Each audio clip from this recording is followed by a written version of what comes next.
pessoal, tudo bom? Bom, hoje nós temos uma convidada especial. Na verdade, todas as convidadas são especiais, mas ela é super especial. Ela é colombiana, ela morou, nasceu na Colômbia, como morou também no Canadá. Já trabalha com o mercado de tecnologia há alguns anos, inclusive trabalhou em empresas americanas. E atualmente, hoje, já há 3 anos, morando no Brasil há 5 anos, ela é uma das sócias da Vtex, plataforma de e-commerce. E a missão dela hoje dentro da Vtex é expandir a plataforma a nível mundial. Então hoje ela começou com a América Latina e agora ela está em Europa, Estados Unidos. E eu acho que ela tem tudo a ver com o tema de hoje. Hoje nós vamos falar sobre o e-commerce além das fronteiras do Brasil. Estamos aqui com ela, Dani Jurado. Ai, o Jurado, que lindo. Ai, depois eu falei com sotaque. A pronúncia certa, né? Obrigada, cara. Obrigada pelo convite e obrigada também pela apresentação. Imagina, eu que agradeço. Eu acho que é super importante a gente ter esse mercado, né, das mulheres. E ter uma mulher que, pra mim, na minha opinião, você é bem influente. Inclusive, gente, ela tem também, até eu esqueci de falar, mas ela também tem uma página no Instagram que fala sobre a vida da executiva fitness. É muito bacana, depois confiram. Eu acho que é muito legal a gente ter essa pegada de... a gente tem uma vida, né? Muitas mulheres têm filhos, têm casa, tem um monte de coisa pra fazer, mas que também trabalham, que também arregaçam suas mangas. Eu acho isso incrível. E o assunto de hoje que eu acho que é muito, muito importante, que é super tendência, né? A gente falar do mercado externo, né? Do e-commerce, que pra muita gente aqui no Brasil... Muita gente pensa que é um mercado, olha pra fora e pensa que a gente tá muito atrás, mas eu sei que também a gente tá à frente de alguns outros países que a gente nem imagina também, né? Então acho que é legal pra gente mudar esse paradigma e trazer uma nova visão aqui pro pessoal. Isso mesmo, eu acho que muitas pessoas no Brasil não fazem ideia nem das oportunidades que tem lá fora, porque tem muitas, nem dos desafios. Então, quando tem uma marca querendo ir pra fora, não sabe por onde começar, não sabe, por exemplo, que a cultura é diferente, que você tem que falar de um jeito com o mexicano, de outro jeito com o peruano, que o chileno é mais conservador. Então, acho que é importante passar essas dicas pro pessoal se preparar na hora de enxergar uma oportunidade e realmente correr atrás dessa oportunidade. E Dani, assim, em relação ao Brasil, né, esses mercados de fora e tudo, quais são as principais diferenças, as particularidades que você conseguiu enxergar lá fora, assim? Conta um pouquinho da sua experiência, assim, o que você conseguiu ver nessa questão de particularidades? Varia de país a país, né? Eu não poderia falar em geral, América Latina sim, Europa sim, Estados Unidos é assim, porque tem muita variação de cultura, de conhecimento também, de maturidade do mercado. Então, por exemplo, eu vou te dar alguns exemplos para você entender. México é um país incrível, um país enorme que em termos de território, em termos de população, em termos de marcas, de retail, de varejo, é muito atrativo, mas é muito difícil. É muito difícil entrar no México. A curva, por exemplo, o prazo de fechamento de um contrato é muito, muito alto, assim, 6 meses, 1 ano para você conseguir trazer um cliente para dentro. Sério? Mas você acredita que isso acontece mais pela cultura do país? Ou um momento econômico? Ou de repente a maturidade do e-commerce lá pode ser um pouco diferente daqui, um pouco menor? O que você acredita assim, que é o principal motivo, né, nesse sentido do México? Porque é legal a gente entender isso. Eu acho que é uma combinação de fatores, né? Então, por exemplo, a cultura que você mencionou tem um forte peso nisso. Por quê? Porque o mexicano gosta do face-to-face, de ver a pessoa, de fazer reunião, tomar café, almoçar. Então ele gosta de criar esse relacionamento para conseguir ter confiança em você. De que existe essa dificuldade da aceitação digital, né, do cara realmente ele já não chega num ponto que aqui no Brasil, quando você, ainda mais na área que eu trabalho, quando você vai falar com o lojista, o cara já está super disposto a começar, já vou colocar o meu estoque, já vou querer vender, né, que aí acaba puxando toda a questão da roda do e-commerce, né? Então é interessante você falar isso, porque a gente percebe que talvez existe ainda... Talvez mais um tempo ainda para eles já chegarem e ter mais essa confiança, né? Do mercado digital, de entender que as coisas elas são online, né? Um call, um Skype, né? Que é uma coisa mais, para alguns é bem mais complexo, né? De entender. sim, o engraçado, vamos falar, é que eu moro no Brasil, eu tô com esses países daqui, então eu consigo perceber a diferença de negociar com uma pessoa aqui e fechar um contrato fora. Aí outras coisas que influenciam, o nível de maturidade do mercado, a quantidade de opções que o cliente tem também, porque não tem muita opção, então o cliente acha que talvez a solução que ele já tem, tá bom, ele já tá vendendo, ele não tem porquê, não te escuta para ele conseguir vender mais, para ele conseguir fazer melhor. Isso tem uma ligação, uma relação direta com conhecimento.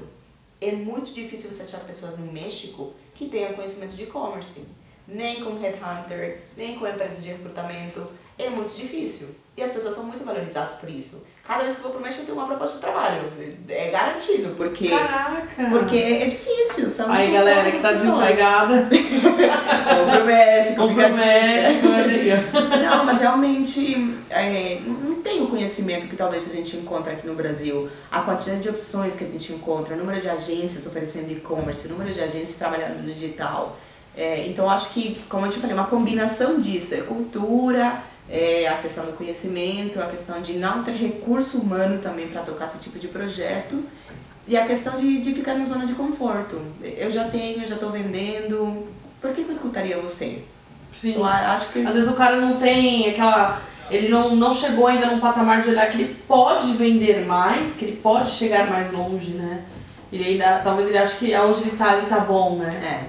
Acho que também tem um pouco disso que influencia. Tem muito isso, e em geral na América Latina, você falou no início da comparação do Brasil com esses países, realmente eles estão um passo atrás, vários passos atrás na verdade, se a gente for comparar com o Brasil.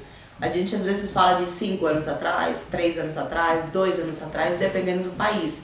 Mas é muito visível quando você negocia com alguém, quando você tem que começar a explicar o que é o marketplace, que a pessoa não faz ideia. Então te pede o marketplace, na verdade não é um marketplace. Ou ela te pede uma coisa que não dá pra fazer, o que nem deveria fazer, que não faz sentido no mundo do e-commerce.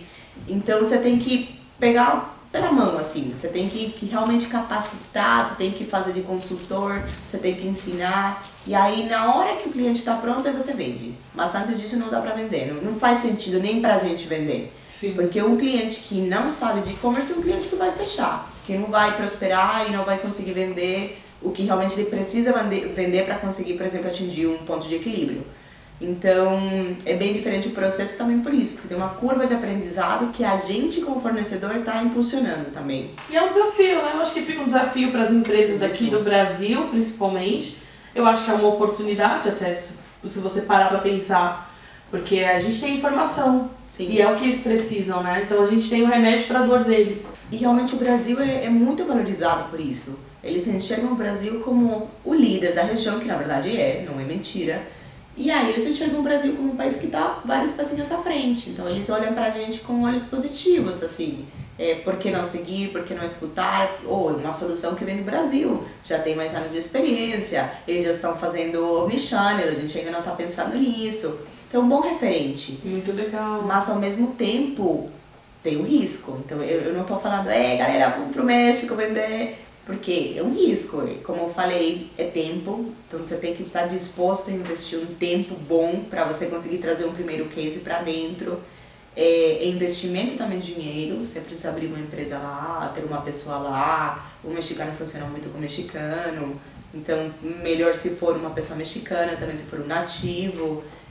A língua também interfere muito, então se um brasileiro falando portunhol não vai muito, não gera muita confiança assim. Então tem que ter esse tipo de coisas em consideração, né? Na hora de você realmente querer ir para um país e atacar um país. Qual que é a perspectiva de crescimento desses países, né? E quais assim hoje que você diria assim que eles se destacam? Tá, assim, a gente tem várias fontes, né, de informação para prever perspectiva de crescimento, mas em geral a gente percebe que, por exemplo, no caso de Latam, a tendência é a mesma. É o México na frente, é a Argentina em segundo lugar e é Colômbia e Chile mais ou menos num patamar parecido em terceiro lugar. Países que se destacam, apesar talvez de não ter o crescimento maior para os próximos anos, por exemplo, a Colômbia é um país onde a gente está vendo muito crescimento em termos de, por exemplo, opção de plataforma. Ó, você não tá falando isso porque você é de lá não, né? Não, tô puxando sardinha não. Brincadeira. Não tô puxando sardinha, mas é interessante ver como, por exemplo, empresas canadenses, Shopify, tá chegando na Colômbia, tá chegando forte, tá agressivo, já pegou cliente, muito investimento de fora também. A Colômbia tem uma questão aí que tá bem no meio, né? Então, tipo, é um hobby legal para você entregar para os Estados Unidos, para baixo também. É barato em termos de recrutamento, de custo de contratação, é mais barato que o México, por exemplo. Você consegue atender o Chile, o Peru, então é um país que a gente está percebendo assim com olhos muito positivos, assim, com uma esperança muito positiva de crescimento. Inclusive empresas de full commerce, que estão chegando lá para administrar a operação de clientes. A gente tem um case, por exemplo, de uma empresa argentina que é parceiro, que decidiu abrir na Colômbia porque enxergou o potencial do país. Aí fez uma parceria com outra empresa da Colômbia, que também era parceiro nosso, e abriram a operação, já tem CD próprio, já estão fechando marcas para fazer full commerce. Então, algo inovador na região. Isso mostra que realmente está tendo movimento. Se não tivesse, esse tipo de coisa não estaria acontecendo, né? Bacana. E uma coisa que você falou até da questão da marca, né? O que as marcas brasileiras hoje elas podem fazer? Qual que é a melhor maneira delas conseguirem entrar nesse mercado de fora e de uma maneira talvez não tão agressiva, mas que de alguma forma ela consiga ir engatinhando e sentindo esse mercado, assim. Como que você, quais dicas você dá hoje para o lojista brasileiro vender para fora? Porque isso é uma coisa que é uma recorrência que eu vejo grande no mercado, né? Sim. Do cara que, principalmente indústria têxtil, que tem os seus próprios produtos e que ele sabe que tem potencial aqui fora. Eu falei uma vez com um lojista de vendas de produtos biquíni, né? Beachwear. Eu achei muito legal porque ele falou assim, Carol, pra mim faz todo sentido vender no Brasil em janeiro, dezembro, que é o momento do verão, e junho, julho nos Estados Unidos, porque lá é calor. Então, né? Exatamente, porque é um mercado que hoje no Brasil, o beachwear, ele sofre com isso, né? Ele tem uma alta sazonalidade na época do verão, e depois ele fica ali praticamente Quem que compra o biquíni com esse frio de Exatamente. A não ser que a pessoa, lógico, tem pessoas que daqui do Brasil vão pra fora, e daí pra elas fazem sentido, mas não é todo mundo, né? Então eu acho que é muito legal essa questão. Então qual dica que você dá hoje pro cara do Brasil, ó, brasileiro, vai lá pro país tal, vai dessa forma que vai dar certo, assim, quais dicas você daria? A primeira dica é: tem oportunidade, não tenha dúvida disso. O mercado está crescendo, o mobile está crescendo, o medo das pessoas de comprarem online está diminuindo, fraude, por exemplo, está diminuindo também, estão aparecendo mais fornecedores, como eu falei. Então, acho que tudo isso ajuda o mercado a oferecer realmente uma oportunidade para o lojista brasileiro ou qualquer outro. Não existe uma receita, claro, eu não vou falar a fórmula mágica para o lojista e para outro país, mas tem vários caminhos. Alguns que eu tenho visto: marketplace, começar a vender através de marketplace e fazer a entrega daqui. Então, você não precisa ter um estoque lá, não precisa ter um CD lá. Você pode plugar no marketplace de lá e começar a vender daqui. Aí você põe o preço de logística de acordo com o país, lógico, o tempo de entrega, a transportadora que você vai usar e tudo mais. Isso é muito usado, por exemplo, na Índia, na Europa. Tem muitas marcas que plugam nos marketplaces e vendem em 10, 15, 20 países ao mesmo tempo. Caramba, legal. Tem um dado muito legal. Em UK, por exemplo, 42% das coisas vendidas online vêm da China. Nossa. Então são produtos que as pessoas compram da China, não são produtos que eles compram em UK. No Canadá também, a maioria vem dos Estados Unidos. Então existe essa possibilidade de você transacionar não estando no país.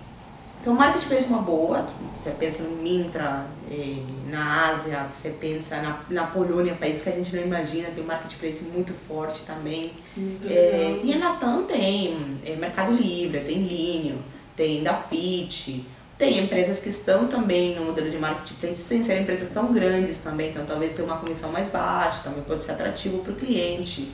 Ou também existe a possibilidade de você trabalhar com um full commerce, Então você realmente entregar a mercadoria e tudo para a empresa de operação toda para o full commerce, né? Exatamente, ele se encarrega de entregar, de fulfillment, picking, packing, inclusive faturamento, se você quiser, ele pode fazer. É outro caminho. Ou tem empresas, inclusive eu falei com uma empresa do Brasil, um lojista do Brasil, que está querendo vender na Argentina. Ele vende pulseiras, colares, isso é muito valorizado na Argentina, as mulheres usam muito e os homens também. E aí ele está fazendo uma parceria com uma empresa de lá que vende um produto complementar. E aí o que ele vai fazer é entregar o estoque para ele, como se ele estivesse comprando, e ele que vai vender direto para o consumidor final. Então é outra forma também de começar. Não existe uma receita, mas tem vários caminhos que você pode seguir. Ou realmente arriscar, se você tem uma marca boa, se você tem posicionamento, se você tem dinheiro para investir em marketing, vai! Quem disse Berenice? Tá em Portugal vendendo agora. Caraca, que legal. Exatamente. Então, e tem vários cases de biquíni, inclusive, que você mencionou. Sim. Estados Unidos é um mercado muito atrativo, tem muita demanda. Faz todo sentido, porque essas sazonalidades são opostas, né? Exatamente. E aí, pro cara ter uma operação funcionando em ambos os países, pra ele acaba lucrando o ano todo. Exatamente. Tem vários cases de clientes nossos que já estão vendendo nos Estados Unidos, Jacques Vartanian, a Sawari também. Para outros países da América Latina também. A gente tem cases muito legais assim para contar, não dá nem tempo, mas olha para a Sony, uma empresa vendendo em 7 países diferentes. Olha para a Toto, uma empresa colombiana que é muito conhecida na Colômbia, não é muito forte no resto dos países, e a gente está vendendo em 9 países, inclusive Estados Unidos e UK, Espanha também. Então assim, não tem limite, não tem fronteira, acho que isso é o mais legal de tudo.